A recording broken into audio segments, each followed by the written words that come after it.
Assalamualaikum.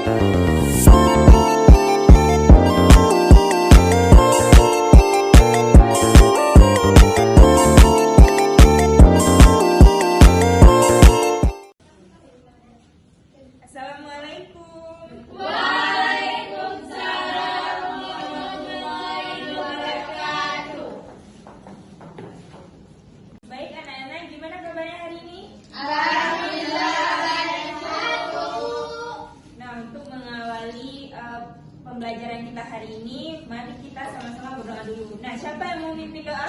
Saya, Bu. Baik, Rizka, silahkan.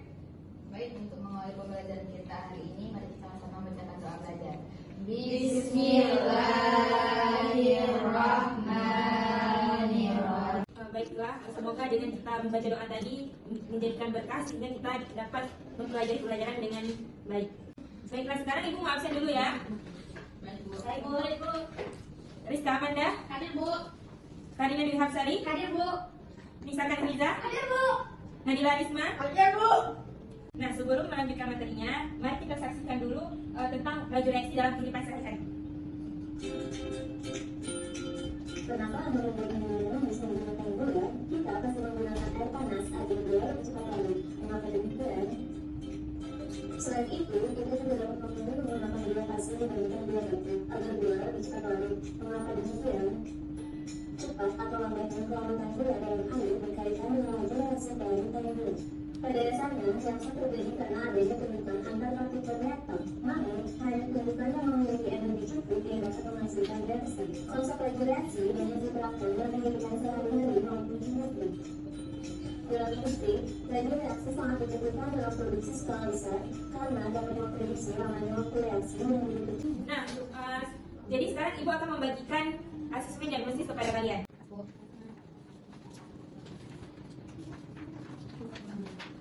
Baik, sekarang kita akan melihat PPT tentang laju reaksi dan faktor-faktor yang mempengaruhi laju reaksi.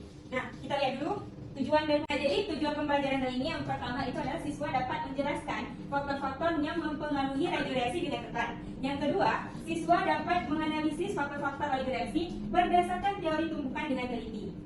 Nah, sebelumnya kan kita sudah sebelum kita mempelajari laju reaksi, kita harus tahu dulu apa itu teori tumbukan. Ada yang tahu? Saya, Bu. Baik, Rizka, silahkan. Baik, menurut saya teori tumbukan itu yaitu partikel yang saling bertumbukan, Bu.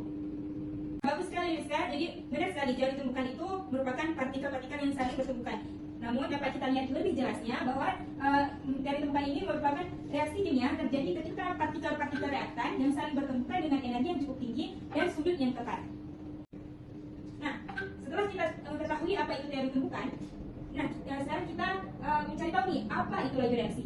Laju reaksi itu merupakan perubahan konsentrasi, reaksi atau produk dalam satuan waktu tertentu. Nah, bisa kita lihat pada gambar berikut. Yang pertama ada laju reaksi yang berjalan dengan cepat dan ada laju reaksi yang berjalan dengan lambat. Yang di gambar pertama, ada yang bisa jelaskan? Saya, Bu. Baik, Nadila, silahkan.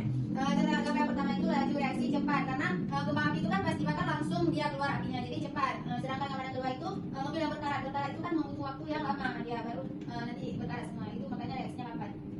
Nah, dari hasil PPT yang udah Ibu sampaikan tadi, Ibu ingin menanyakan kepada kalian, kenapa makanan yang dipotong kecil-kecil itu lebih cepat matang daripada makanan yang utuh? Ada yang bisa jawab? Saya, Bu. Baik, Nadila, silahkan. Karena dia semakin kecil potongannya, semakin kecil luas permukaan, makin sering bertumbukan ya, Bu. Jadi makin cepat matang. Nah, ada yang bisa menambahkan lagi? Iya, Bu. Baik, Putri, silahkan. Karena semakin kecil bentuknya, Bu, semakin luas permukaannya, sehingga dia lebih cepat terkena panas, Bu. Jadi lebih cepat matang. Nah, baik, terima kasih banyak kepada Nadila dan Putri, sangat luar biasa jawabannya. Jadi Ibu akan sedikit menambahkan dengan potongan yang lebih kecil itu dia memperluas permukaan sehingga dia semakin cepat meresap panasnya. Nah, dia semakin banyak partikel panas yang terkena panas, maka semakin mempercepat proses pemanasan tersebut. Baiklah, sekarang Ibu akan membagikan kalian kelompok sesuai dengan gaya belajar masing-masing. Kelompok 1 untuk gaya belajar auditorik, kelompok 2 untuk gaya belajar visual, dan kelompok 3 untuk gaya belajar kinestetik.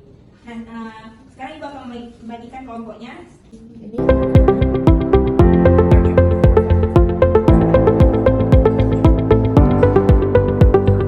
Audio Jungle.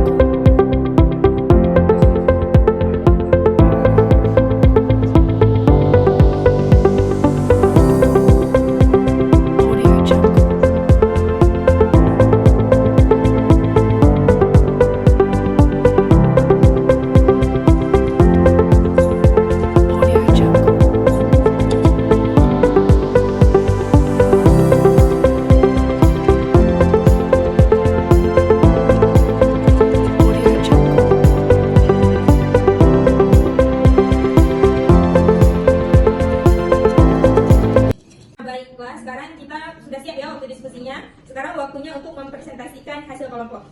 Baik, kelompok 3 silakan. Assalamualaikum warahmatullahi wabarakatuh. Kami dari kelompok 3 akan mempresentasikan hasil diskusi kami yang telah kami lakukan tentang praktikum yang telah dilakukan, yang mana akan dijelaskan oleh sekarang. Baik, terima kasih. Sebelumnya kami sudah melakukan praktikum yang kami lakukan adalah gula, di mana gula akan lebih cepat larut dalam air hangat atau air panas dibanding air dingin. Hal ini terjadi karena prinsip kimia berkaitan dengan penggerakan molekul dan energi kinetik. Pada suhu yang lebih tinggi, molekul-molekul air memiliki energi kinetik yang lebih tinggi. Ini berarti molekul-molekul air bergerak lebih cepat sehingga lebih mudah untuk memecahkan ikatan antar molekul gula. Jadi di antara air dingin dan air panas yang cepat larut ketika kami melakukannya. Saya ingin bertanya kepada kelompok 3, apakah ada faktor lain selain faktor suhu tersebut? Terima kasih. Baik, terima kasih kepada Nurul Binha. Menurut kami ada faktor lainnya, di antaranya itu ada faktor pengadukan, faktor dari partikel gulanya tersebut juga. Mungkin ada penambahan dari itu. Baik, terima kasih. Nah, jadi ada ya, selain faktor dari suhu, juga ada faktor dari partikel gulanya. Mungkin ada yang lebih halus atau ada yang lebih besar. Kemudian dari konsentrasi gulanya, mungkin ada yang lebih banyak, ada yang lebih kecil. Kemudian ada dari segi airnya, karena air kan berbeda kualitasnya. Nah, sekian kelompok 3, boleh ditutup. Baik, mungkin cukup sekian hasil presentasi yang kami lakukan. Kurang lebihnya kami mohon maaf. Assalamualaikum warahmatullahi wabarakatuh. Waalaikumsalam warahmatullahi wabarakatuh. Baik, terima kasih atas penampilan kelompok dari pertama sampai ketiga tadi, sangat luar biasa. Selanjutnya Ibu ingin ada salah satu dari kalian yang menarik kesimpulan, siapa yang mau? Saya Bu. Baik, Karina, silahkan. Jadi kesimpulan yang dapat saya ambil dari pembelajaran hari ini tentang laju reaksi itu yaitu dalam laju reaksi itu dia dipengaruhi oleh beberapa faktor yang dimana yang pertama itu dipengaruhi oleh faktor suhu, katalis dan konsentrasi dari luas permukaannya. Nah, bagus sekali ya Karina. Jadi faktor-faktor yang mempengaruhi laju reaksi itu ada konsentrasi. Nah, semakin besar konsentrasi, maka semakin cepat juga laju reaksi. Nah, kemudian ada luas permukaan. Semakin luas permukaan, maka semakin juga mempercepat laju reaksi. Kemudian ada katalis. Katalis ini merupakan suatu hal yang mempercepat reaksi. Kemudian ada suhu. Nah, semakin tinggi suhu, semakin cepat pula laju reaksi. Nah, baik anak-anak, sekarang Ibu akan membagikan kalian asesmen sumatif untuk mengecek sepengetahuan kalian hari ini bagaimana tentang laju reaksi. Nah, jadi ada yang mau refleksi? Saya Bu, dari pembelajaran ini saya sangat menyenangkan dan saya bagaimana pemahaman kita bagaimana cepat satu laju reaksi. Baik, terima kasih banyak ya Asmi yang telah menyampaikan refleksinya. Nah, semoga ilmu yang Ibu sampaikan hari ini semua menjadi berkah. Amin. Amin.